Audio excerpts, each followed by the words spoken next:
My sister laughed, and said, "You're just jealous I got the house." I smiled and calmly said, "You might want to check the deed again." And then she started screaming. She could barely speak at that point, frail, barely a whisper, but I remember it so clearly. I was adjusting the blanket on her legs, making sure the oxygen tube wasn't tugging too hard on her ear. She looked up at me, eyes glassy but still alert, and mouthed, "Thank you?" That was it. That was the last word my mother ever said to me. She passed away the next morning. Quietly, in her sleep, just like she always said she wanted. And even though I'd known it was coming for months, the stillness that followed felt like a freight train of silence had plowed through my chest. I was 36. An only son, at least by name. But anyone who knew our family would tell you, it was my sister, Valerie, who wore the crown. Growing up, Valerie was the golden child, the type who could lie, manipulate, even outright steal, and somehow still be praised for her ambition. She had this way of charming people, especially our mother. It was like she was coated in Teflon. Nothing ever stuck to her. And when Mom got sick, when her body started losing the fight, I was the one who stepped in. Not because anyone asked me to, but because it was the right thing to do. I quit my job to go remote. Moved back into the house I grew up in. Took over the bills. Cooked, cleaned, changed bedding, sat beside her through treatments, through fevers, through late-night panic attacks where she forgot what year it was or thought I was her late husband. It was brutal. Beautiful, in moments. But brutal. Valerie? She visited twice. Once, to bring flowers she probably didn't pay for, and once, to argue about how much Mom's engagement ring would be worth if it were resized. So, you can imagine the slow-burning rage I felt when she showed up at the funeral wearing a pearl-white dress, not even kidding, and acted like she just lost her best friend in the whole world. She sobbed. Loudly. Hugged people she hadn't seen in 10 years. Told story after story about how close she and Mom had been. She even pulled our aunt aside to whisper something about Mom's final wishes, which, of course, included her getting the house. The same house she hadn't lived in since college. The same house I had practically rebuilt during Mom's final years. That was the first red flag. But it wasn't the worst. The worst part came a few days later. When I drove by the house to pick up a few things I'd left behind and saw a dumpster in the driveway. I parked across the street stunned. And there she was. Valerie. In yoga pants and designer sunglasses, waving in furniture movers like she was directing a movie. And that's when I knew she thought the house was hers. I didn't get out of the car at first.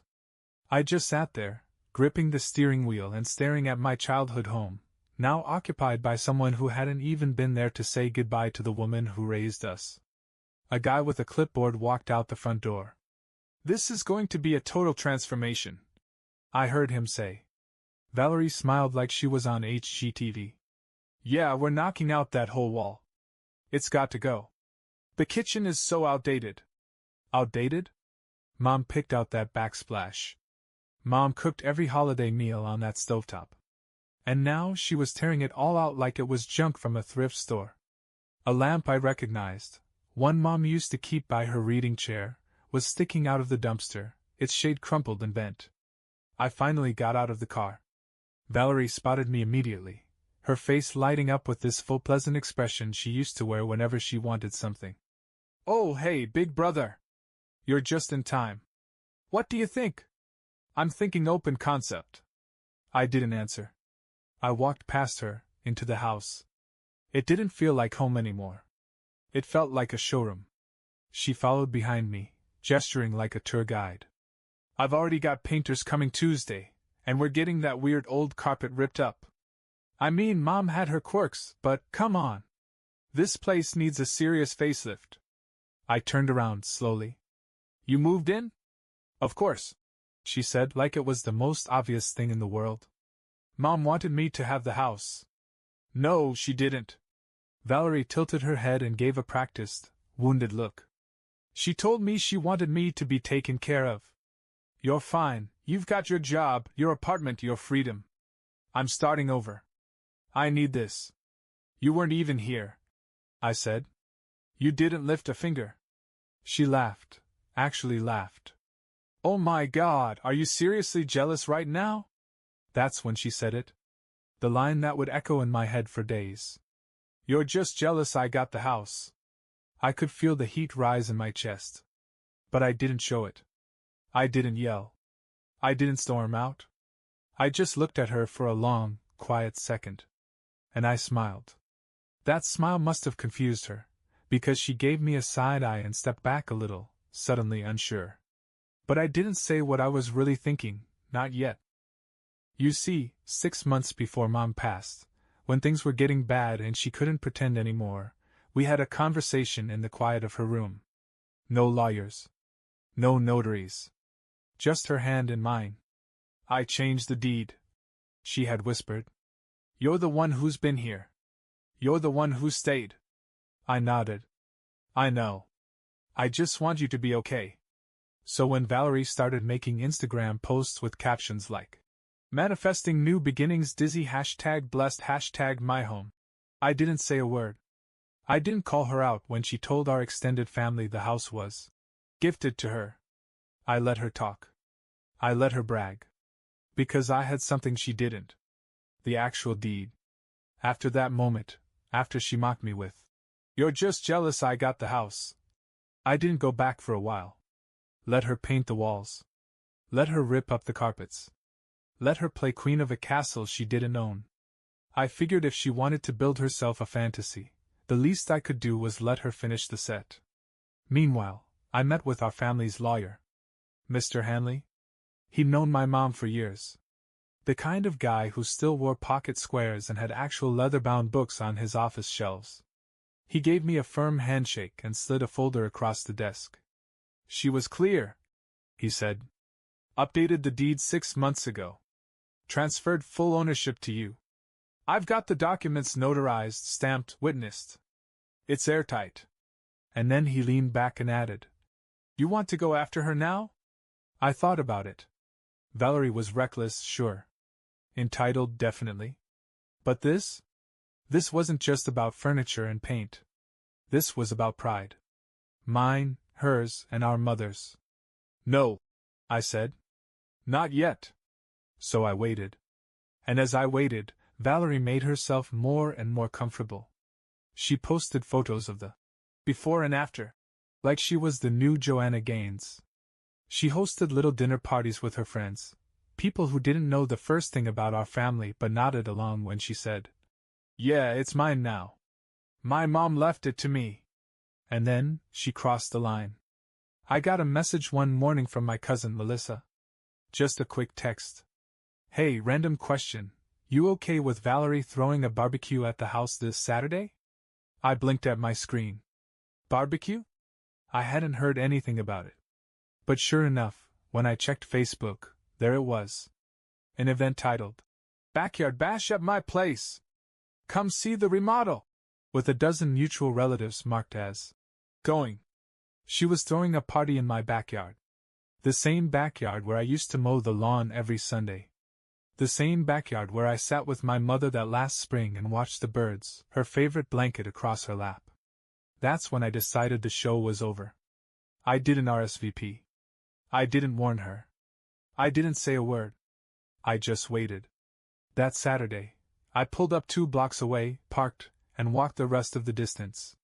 The closer I got, the louder it was, music, laughter, that high-pitched screech my sister does when she's pretending to have a great time. I stepped into the backyard like a ghost. No announcement. No fanfare. The house looked different. New patio furniture, some string lights hanging between the trees. She had installed a bar cart by the fence, and someone was manning a grill like they were filming a lifestyle commercial. And then I spotted her. Valerie. Standing near the fire pit, plastic wine glass in hand, animated and loud as always. Surrounded by cousins, laughing way too hard at her own joke. I didn't make a scene. I didn't have to. I just waited until I caught her eye. She froze mid-sentence. Her smile twitched, then fell. What are you doing here? She asked, voice a little too loud. Everyone around her turned to look. I was invited, I said calmly, gesturing toward the crowd. This is my backyard, after all. She laughed, one of those scoffing, performative laughs she used when she was cornered. You mean was your backyard? That's when she said it again, full of smugness and sparkle. You're just jealous I got the house. I reached into my coat pocket and slowly pulled out a folder. Thick, crisp manila. I held it up with 2 fingers and walked it over to her, not saying a word. Just handed it to her, right there in front of everyone. What is this? She said, eyes narrowing. Read it, I said. You might want to check the deed again. The color drained from her face. I watched her hands tremble slightly as she flipped the folder open. Pages. Stamps. Signatures. Dates. Her mouth opened. Then closed. Then opened again. And then, she screamed. Right there, in the middle of the barbecue. Loud, raw, guttural. A mix of shock and denial, like someone just flipped her world upside down. Cousins and neighbors backed away slowly, unsure what they were witnessing. She shoved the folder back into my chest. No. This is fake. You forged this. Mom said. She changed it. I said, my voice steady. 6 months before she passed. I was with her. I took care of her. You weren't. But this house is mine. Everyone knows it. I've been living here. I nodded. And now you've got 30 days to pack. She stood there shaking, papers in hand, her perfect little wine-glass dream shattering in real time. Her voice cracked as she looked around at the guests, desperate for someone, anyone, to back her up. Tell him he can't do this. This is my house, she shrieked. Melissa, our cousin, raised an eyebrow. Valerie, if that deed is legit. It's not. Valerie barked, voice shrill. It's fake. This is just another one of his passive-aggressive guilt trips. He's trying to steal what Mom wanted from me. But no one was buying it anymore. You could feel it in the air, the slow shift in sympathy. Her friends didn't know what to do, looking awkwardly at each other like they just realized they were extras in someone else's drama. And the family? They had seen her parade around like she owned the place for weeks. Seen the Instagram posts. The smug brunch selfies. The captions about, finally getting what I deserve. I didn't say anything else. I didn't need to. The paperwork was real. The silence around her was louder than any argument. And then, like clockwork, she pivoted. From fury, to tears. I can't believe you would do this to me. She sobbed, mascara starting to smear. After everything I've been through. After everything I sacrificed. I'm your sister. I tilted my head. What exactly did you sacrifice, Valerie? Her lip quivered. You always wanted everything. You were always the favorite. That part made me laugh. Really laugh. And not because it was funny, because it was so delusional it actually caught me off guard. I was the one who slept in a chair next to Mom's bed. I said. You were tagging spa locations and pretending your phone was dead. You don't understand. She hissed, dropping the act now that no one was playing along. I need this house. I've already started renovations. I've spent money. Not my problem. Her face twisted. I'll fight this. I shrugged. You can try. She stormed inside, slamming the door behind her like a teenager who just got grounded. Through the window, I watched her fumble with her phone, no doubt calling a lawyer, or someone she thought could magically fix it. But the truth? She was out of time. Out of leverage. And now the clock was ticking. She didn't come back outside. Guests started quietly leaving, one by one. Some mumbled awkward goodbyes, others didn't even bother. Just a slow, embarrassed exodus from Valerie's fantasy backyard party, now reduced to paper plates and silence. I stayed. I stood in the yard for a few more minutes, soaking it in, the trimmed hedges, the chairs she probably bought thinking they'd stay there forever, the faint smell of burgers on the grill. And then I walked to the side gate, unlatched it, and left. No yelling. No gloating. Just a slow walk back to the car, the weight of the moment finally lifting off my chest. The next morning, she started texting. First it was the classic spin. I think we got off on the wrong foot yesterday. Can we talk this through like adults? Mom wouldn't want us fighting. Then came the emotional detour. I don't have anywhere else to go. Do you want me to be homeless? Please, can we work something out? And finally, the threats. If you do this to me, I'll make sure the entire family knows what kind of person you really are. You'll regret this. I didn't respond. Instead, I sent a formal 30-day notice to vacate through my lawyer. Certified mail, email, and a physical copy hand-delivered to the door. No games. No wiggle room. Just business. 3 days later she tried again. This time, with backup.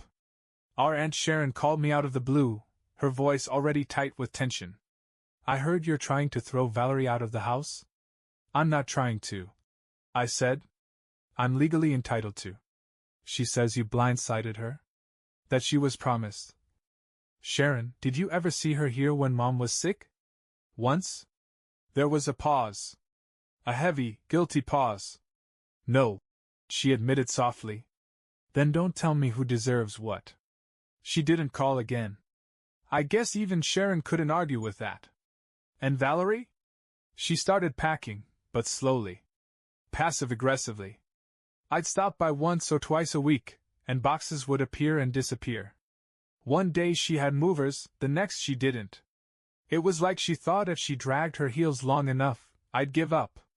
But I didn't. Because this wasn't just about walls and windows. This was about finally being seen. I got the call the week before the deadline. Blocked number. I usually ignore those, but something told me to answer. Hello? There was silence at first. Then a voice, shaky, small, like she was trying to sound composed and failing. It's me. I didn't say anything. I'm willing to talk. About terms. Terms? I said, leaning back in my chair. This isn't a negotiation. But I put everything into this house.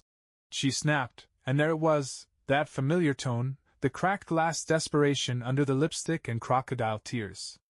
You put everything into someone else's house. I said. Let's not pretend you didn't know. Her voice hardened. I made it better.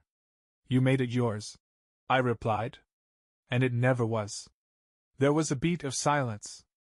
I could hear the hum of her anger vibrating through the phone. Then she said it. If you don't let me stay, I'm going to contest the deed. Publicly. I'll tell everyone you forged it, that you manipulated Mom when she was sick. You think they'll believe you over me? I actually smiled. Let's find out. She hung up. That was her last play.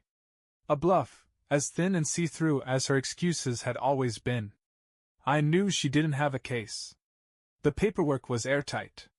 Witnessed, notarized, and updated when Mom was still lucid, still clear, still watching Valerie from a distance as she flaked, disappeared, and only came back to circle like a vulture. And the best part? I'd saved the voicemail Mom left me. It was dated 2 weeks after she signed the deed over. Her voice was frail, but warm. Hey sweetheart, just wanted you to know I'm so glad we did what we did. It gives me peace. You've always been here. And I know the house will be safe with you. That voicemail? I sent it to Valerie. No words. No explanation. Just the audio. She didn't reply. Not that night. Not the next day. But when I drove by the house 3 days before her eviction deadline, the driveway was empty. Curtains drawn. No car. No music. No Valerie. She was gone. I waited until the day after her move-out deadline before stepping foot inside the house again. It was early. Just after sunrise.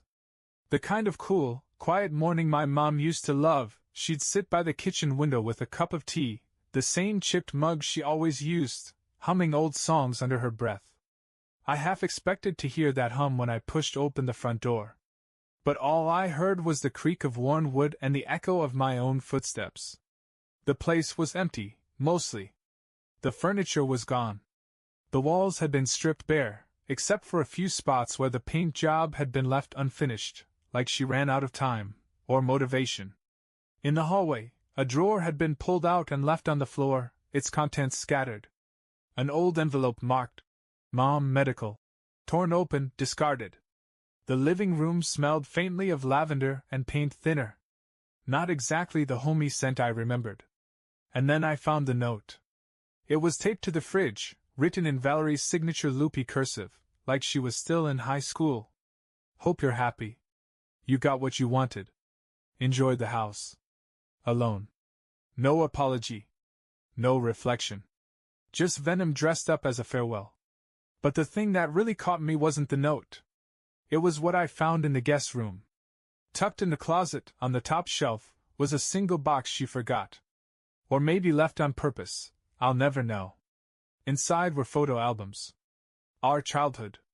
Pictures of birthdays, holidays, lazy weekends. There we were, side by side on Christmas morning, smiling in matching pajamas. Mom in the background caught mid-laugh. And taped to the inside lid of the box was a Polaroid. It was the three of us. Me, Mom, and Valerie. We were sitting on the front porch, barefoot, eating popsicles. I had to be 12. Valerie was 13. And Mom, she looked younger than I'd ever seen her. Happy. Whole. I sat down on the bare floor and stared at it for a long time. That's when the silence finally hit me, not as relief, but as grief. Grief for the mom I missed. For the years I spent being the one in the background. For the sister I used to wish I could protect, before I realized she'd always only protect herself. But most of all, grief for the peace I'd finally earned, and how heavy it still felt. I didn't move in right away. For the first time in months, maybe years, I had the space to breathe, but I wasn't sure I wanted to breathe there. I stayed in my apartment while I let the dust, literal and emotional, settle. On weekends I came by with a toolbox and a trash bag. One room at a time, I started undoing Valerie's vision. I repainted the kitchen. Rehung the wind chimes Mom used to love, even though Valerie had tossed them in a box marked garage sale. The place slowly started to feel like a home again. Not hers. Not even mine. Ours. Me and Mom. There was something powerful about reclaiming it on my own terms. No drama. No headlines. No fireworks. Just quiet, steady restoration. One afternoon, while cleaning out a drawer in the hallway hutch, I found Mom's journal. It wasn't a diary, not really, just little notes she'd written to herself. Grocery lists. Poems she liked. One entry stood out, scribbled in fading pen. I know they'll fight when I'm gone. I wish they wouldn't. But I also know which one will do the right thing. She never named names. But I didn't need her to. That night, I sat on the porch with a beer and watched the sun go down behind the same row of trees it always had. A couple of neighborhood kids biked by. A dog barked 2 houses down. Somewhere, a wind chime rang. And for the first time since the funeral, I felt still. Not triumphant. Not angry. Just still.